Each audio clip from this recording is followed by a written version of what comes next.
Buna deyilən fil dişi reaksiyası uşaqlar.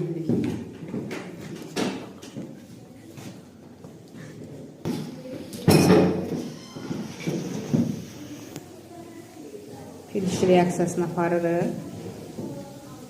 Ayrılan qazı müşahidə edirsiniz. Bəli. Çox qəşəngdir. Baxın.